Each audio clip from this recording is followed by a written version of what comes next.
Captain நினைவிடத்தில் திரண்ட கூட்டம். ஆனா இவங்க வரலையா?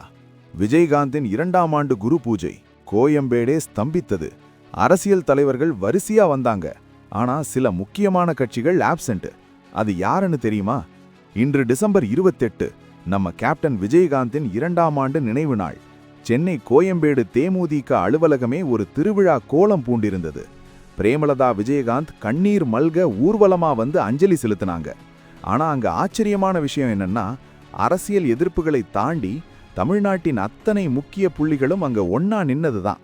துணை முதல்வர் உதயநிதி ஸ்டாலின், எதிர்க்கட்சி தலைவர் எடப்பாடி பழனிசாமி, பாஜகவின் நயினார் நாகேந்திரன், சீமான், செல்வப்பெருந்தகைன்னு ஒரு மிகப்பெரிய பட்டாளமே நேரில் வந்து அஞ்சலி செலுத்தினாங்க.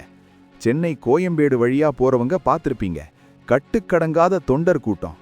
கேப்டனோட அந்த வானத்தை போல மனசுக்கு இன்னைக்கும் மக்கள் தரும் மரியாதை இது. முதல்வர் ஸ்டாலின் எனது அருமை நண்பர்னு உருக்கமா பதிவிட்டிருக்காரு. விஜய், அன்புமணி ராமதாஸ்னு எல்லாரும் வாழ்த்தி தள்ளிட்டாங்க. ஆனா ஒரு நிமிஷம், மதிமுக, பாமக, விசிக மற்றும் தவக போன்ற கட்சிகள் இன்னைக்கு நேரில் வரல. இதுதான் இப்போ பெரிய விவாதமா போயிட்டு இருக்கு. இருந்தாலும் கேப்டன் செஞ்ச தர்மம் இன்னைக்கும் அவர் நினைவிடத்துல அன்னதானமா தொடருது. அடடா, என்ன மனுஷன் அவரு! அரசியலுக்கு அப்பாற்பட்டு எல்லாரையும் நேசிச்ச ஒரே தலைவர் நம்ம கேப்டன் மட்டும்தான்.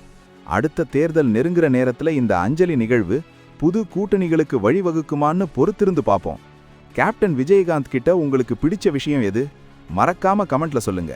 இந்த வீடியோவை ஷேர் பண்ணி கேப்டனுக்கு உங்க புகழஞ்சலியை செலுத்துங்க. Subscribe Tamil trend central.